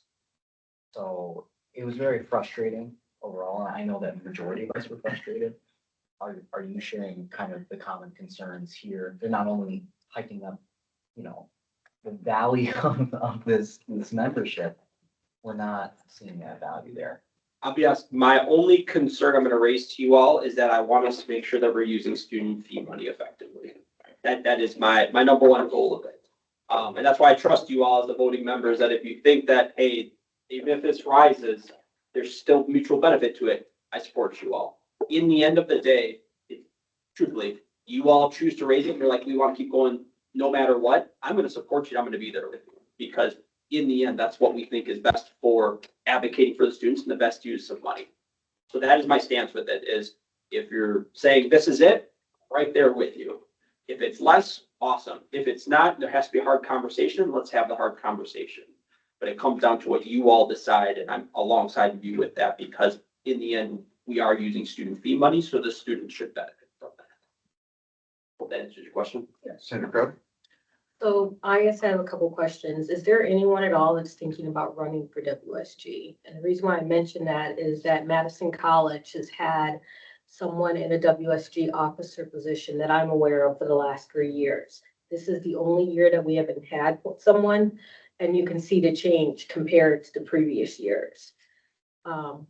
And I think that's part of the reason why the larger schools are potentially going to be taken advantage of. Because we actually had the president role the last 3 years. And then we had the AFO and president role the last 2 years. And I don't know about before that because I wasn't here. Any comment, Vice Cole? Well, I mean, that's probably you all. Is anyone actually planning to run? Because I'm not Has anybody reached out to you?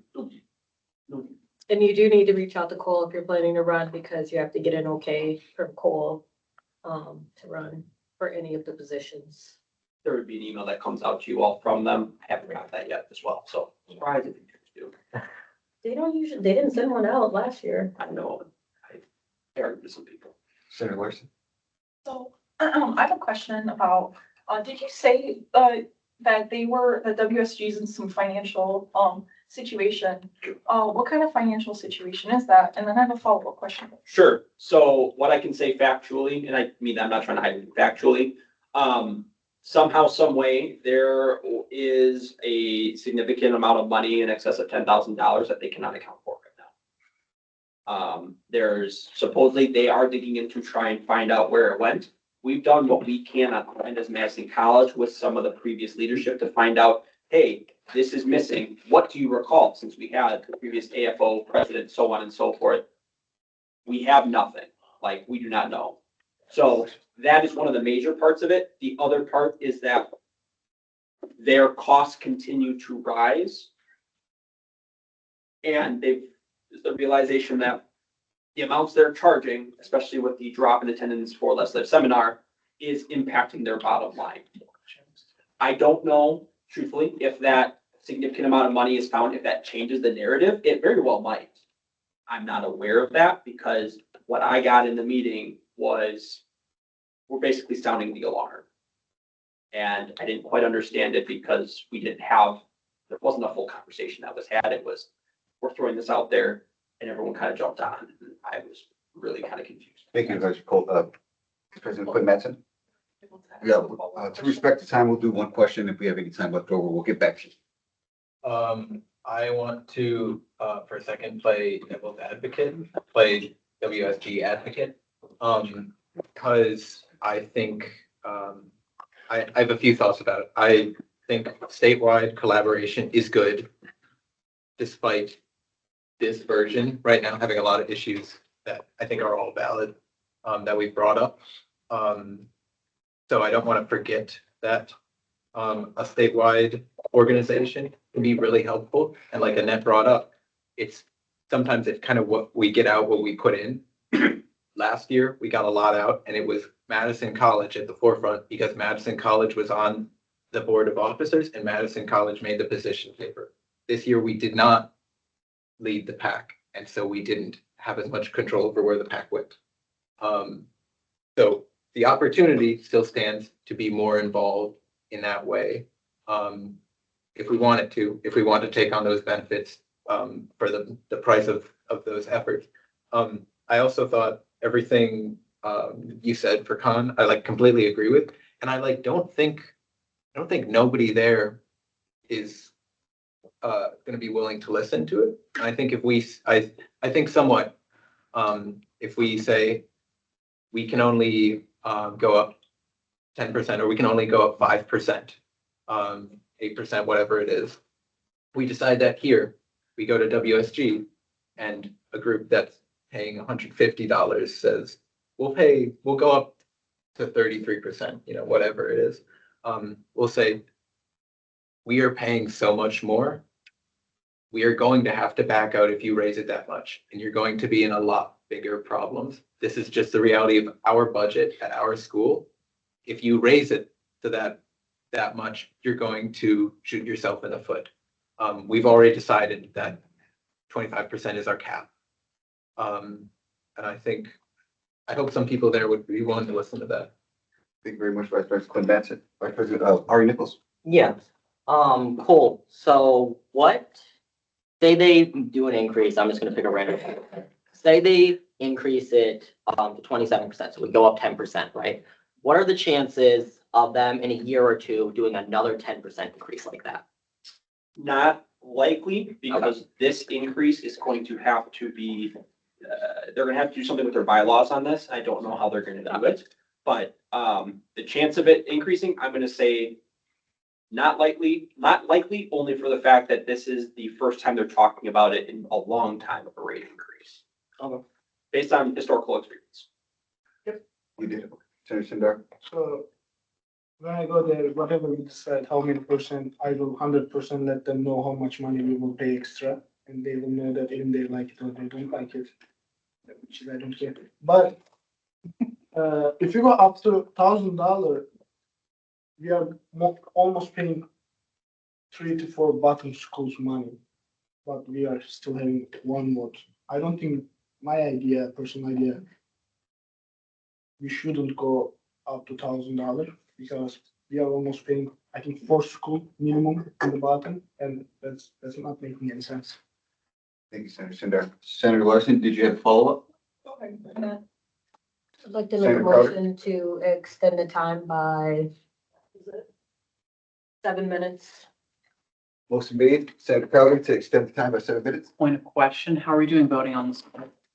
Honestly, I'm just gonna put it to, well, I mean, bringing forward the amount, I would say this would be much better to do like roll call, show of hands, something like that. It's gonna come down to 50% plus, 50% plus one makes the difference on it. But I would say have it go down to show of hands, roll call, something like that. That's gonna be the fair way, since secret ballot is typically something you have to reserve for other things. I'm fine with 5 minutes. Motion made, extend this conversation for 5 minutes by Senator Crowder, seconded by Vice President Mattson. I open up the discussion in person or online. Okay. There no discussion, seeing no discussion, and take a vote. You want to extend 5, 4, 3, 2, 1. Motion passed. We extended by 5 minutes. Get right back into it. Ashley, Vice- no question. No, Vice President Ari Nichols. Okay, I think Madison College as a college is quite inherently unique compared to most other technical colleges. We see that from the area we are in, and we've seen that from, the impact we've had. I don't know, how much we trust Burns story. But if President Burns said she came here because this college was something she uniquely knew about outside of it, I think WSG is better set to serve a community of smaller, more spread out and rural technical colleges to allow them to have the same negotiating power that a college like Madison or Milwaukee would have. But I think Madison and Milwaukee both would be able to still receive the same, level of status or the same level of integration within our system. Because to be honest, the biggest thing about WSG is representation in the WTCS, which we have, other roles within. I mean, we were just talking about how MOLA got appointed into that. And then we also have the legislative seminar, which we've already been discussing ways to bring legislators to us. So if we are confident in our ability to bring legislators here, and if we are also confident in the ability for those people that, I forget, what's the official title called that MOLA just got for WTCS? Ambassador. The ambassador. If we also trust in the ambassador, I think having a low, telling them that we're not going to accept a raise of over really $1,000 makes sense, because we simply do not see a large benefit from the system. Vice President Surtsel. Yeah, I would definitely agree with Ari in that regard. I would not want to see something that's over $1,000. But my question is that this large sum of money, $10,000, that's a lot of money that just all of a sudden goes poof. Is this more something we're thinking that was more abrupt or more layered on in terms of like transactions and such that is making it really hard to trace back? I have zero idea. Truthfully, I have no clue. There was one thing tossed out as an idea behind it, but there's no teeth to it right now because for the most part, we've debunked it. So it has to go back to, much like me, the previous resource director is the only one that can spend money, and that's what they got to start with. Gotcha. Vice President Quinn Mattson. Somebody brought up, are they just going to raise it again? And to that, I'm wondering, are we able to now vote and say, for example, we will pay if it's up to a 25% allotment, and we will pay no more for the next 4 years? Are we able to make a decision like that for future budgetary expenditure? I mean, for parliamentary procedure, it wouldn't have an impact after you all are done. But that is also something that you can include in like transition document or something of, this is the decision that was made by the 64th Senate, but it wouldn't have bearing like a bill would. Even resolutions restart year after year. But it'd be good context knowledge to have. Senator Crowder, did you have a question? Yeah, so my, I guess I agree that we are in a unique position where we should be able to get legislators in here. But when, we had legislator days, at least I wasn't at it this year, but I was at it previous years. How many legislators did you actually talk to? Because even though we're here in Madison, I have not seen them visit the college in the 3 years I've been here, except for maybe one person. And that's just me playing devil's advocate. The most legislators or representatives that I saw was, 2 years ago during our Black History Month event where we had a play. And they were part of a panel after the play. And that was BSU and Culture and Climate working to get those legislators or those representatives here. They were different people like, Dana, whatever, I can't remember their names, but, so I just want to point that out, and maybe we should even test the waters now and see if we can get a legislator in here before the end of the year. I don't think it's gonna be as easy as we think it will be, Thank you, Senator. because we're in a larger community and they have bigger. Very well, good points. The time is 6:23, folks. I would entertain another motion to extend. It seems like there were some good questions and some questions that haven't been asked. Motion made by Senator Sindar. Would you like to make a motion? Yeah, I would like to extend make a time? motion to extend time 6 minutes. 6 minutes. Do I hear a second? Senator Crowder, open up for discussion. In person, point discussion. Yeah, does that bring us to 6:29? That'll bring us to time, and we have another item on the agenda Okay. in addition to our vote. Okay. I just would make a point that if people were to leave and we bought a quorum, that we Right. wouldn't be able to vote. And comes with a decision. Do you want to amend the motion to maybe like 3 or 4 minutes? Amended motion made, 3 minutes. In seconds. The amended motion, Vice President Rogers. Discussion in person or online. Hearing none, seeing none, gonna take a vote. Unanimous consent, 5, 4, 3, 2, 1. Just passed. 3 more minutes after the clock. Senator Sindar. So I just want to ask that, so what if in, It's gonna have to be a quick comment, Senator Yep. Sindar. what if we leave the WSG?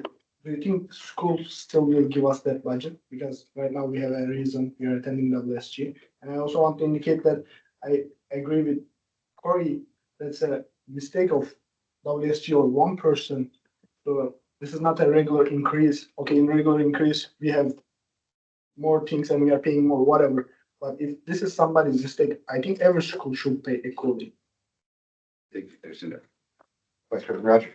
I would like to point out that if we do leave, there is potential that we could come back next year, and perhaps if WSG has a bad year next year financially, then when we come back in previous senates, we could have a higher bargaining position, like, hey, without us, you did really bad. And if we are willing to come back, if you change away from a percent system, is that something that is feasible? Second follow-up is it, like Annette said, feasible for us to get senators to come in without that WSG poll?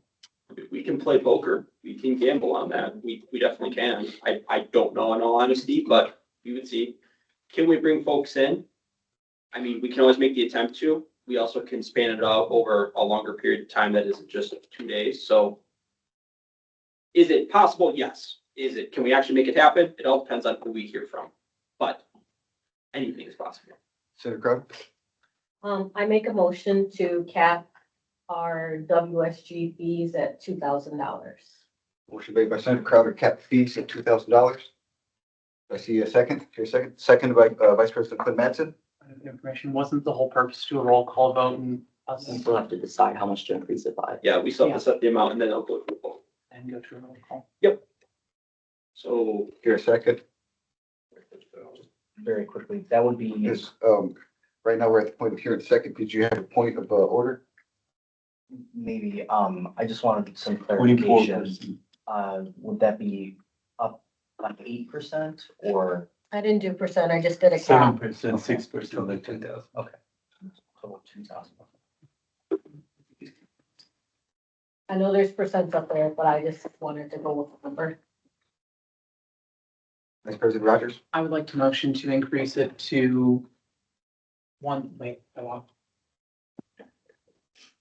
Never mind, I retract my motion until I remember what I was thinking. Understood? I, Vice President Quinn Mattson. We're gonna second the motion or I second, and that's, motion?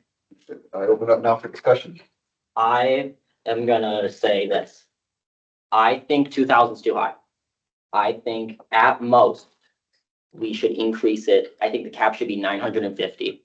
I do not think that, we are able to, all right, you're fine. No, I know what you're saying. They're only asking to set the amount. We're only gonna pay our membership due of $2,000. Yeah, Like 500. nothing. Yeah, so it'd be a $556 increase instead of. Oh, you're setting that as the actual number? You're not saying Yeah. 2,000 increase? Oh, okay, Yes. sure.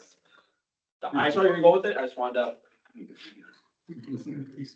Okay, we are at time, so at this point, you're in discussion and then we go forward from there.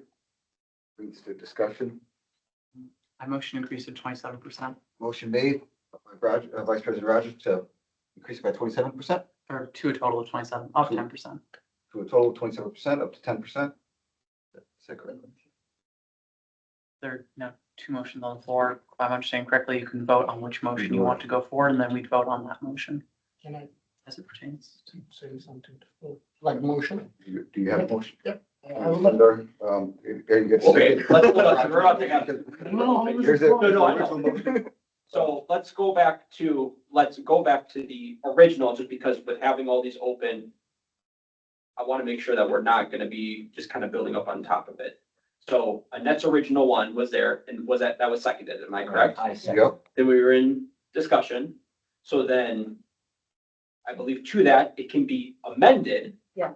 So we can amend it to a certain amount, which can then be accepted by the first and second. Because I don't think we can open one, then open another, then open another, because we have to follow the succession of vote of what was the first motion, second and third motion. Why can't you just list the numbers and vote on it? It's like 3 number we have, right? So then everyone's got their own number. because I don't think everybody. with the vote, we need to have. There's just so 2% different. It will be one conversation at a time. Vice Cole, did you want to? So based on what I'm hearing from y'all, it sounds like maybe we're not set on an amount. So what I can entertain is this. Being that we will technically have 24 hours before our SAB presentation next week. You could set this back and come back next week with this, and it only is a vote. So we would come to that point, it would be strictly a vote. Hopefully by that time, y'all can have conversations amongst each other of what it is that you're okay with that ceiling increase to be, and then we go forward from there. Because I would hate for us to continue to have more and more and more motions and us having, feeling some type of way about what is there. I think, especially since we're at time. So that is upon you all to do so, but otherwise, initial motion on the floor is Annette's, which was seconded and was in discussion. So your discussion can be to amend that motion. Or you can put it to the vote. If the vote fails, we're back to where we're at. But I just want to be clear with that because I see slowly building up more and more. And I like you all supporting one another, but I think that maybe this is something that we aren't going to solve today. We want to amend the motion? Yes, I would like to amend the motion to meet in the middle and go with the 25%, so $2,123.90. Or we can just say 2124 or whatever. Okay, so you amend the motion for an increase of 8% to 25%. Yes. The original second pass. Yes, the original second. I accept. Discussion. Yep. Any discussion in person or online? I motion to move it to vote. So Vice then, President Howard Nichols has been recognized to move to vote. then we do roll call. Quinn, can you do it? I'll keep track on my end of the yeas and nays if you want to just do the call out. Does that work? Yeah. And again, how this could end, right? You still have 3 votes, yay, nay, and abstain. Remember that abstain means that you either are not confident in the vote or you do not have enough information to vote. If this does fall to the nays, we'll revisit this next week. Stated Vice Cole. Vice President Quinn Mattson, whenever you are ready, you're Yes, Patiently waiting. we are starting with Vice President, Administration and Finance, Quinn Mathen. I vote yay. Vice President, Legislative Affairs, Ash Rogers. Yay. Vice President, Team Development, Corey Sertzel. Yay. Vice President, Public Relations, Ari Nichols. Yeah, Do I have Senator Sanjay Jagadish? Yay. Senator Ashley Larson, I, Senator Bethany Bauer, Yay. Senator Idman Dua, Yay. Senator Keziah Owolabi, Senator Ashley Juarez, Yay. Senator Ali Mohammed. Yay. Senator Ida Wilma, Abstain. Senator Sierra Brunner, Abstain. Senator Furkan Sindar, Yay. and Senator Annette Crowder. Yes. Okay, that motion passed. And motion passes, the ayes have it. And people will be ready. Vice President Rogers. I motion to extend meeting by 6 minutes. We have one agenda item left. Motion made to extend meeting by 6 minutes. So I hear a second. Second by Senator Crowder. Discussion, in person or online. Here it is. We will extend meeting by 6 minutes. You have to agree to a vote. You have to agree to a vote. Yeah, we didn't bring the last one to a vote. We will bring this one if I should to a vote. We'll take a vote in unanimous consent. 5, 4, 3, 2, 1. Motion is passed. Get right into it. Food Senate General Assembly, please type yes into the chat. They have to know what that is. Oh, still wanna cover it? The food, about the warm welcome. That's not warm welcome. That's what we decided it's gonna be. Not the pizza thing. No, that got moved to next week. Oh. Yeah, No. all right. So food at Senate General Assembly, Poland, yes, Is that amended on the check? it's, so what it is, it's change that happened last night. Because we are, the warm welcome next week, and you can't do pizza this week. Welcome. Motion to adjourn. motion made to adjourn by Vice President Rogers, seconded by Senator Wilma. I open up for discussion, in person or online. Hearing none, seeing none, I'm gonna take a vote unanimous consent. 5, 4, 3, 2, 1. Meeting has been adjourned. Thank you very much, folks.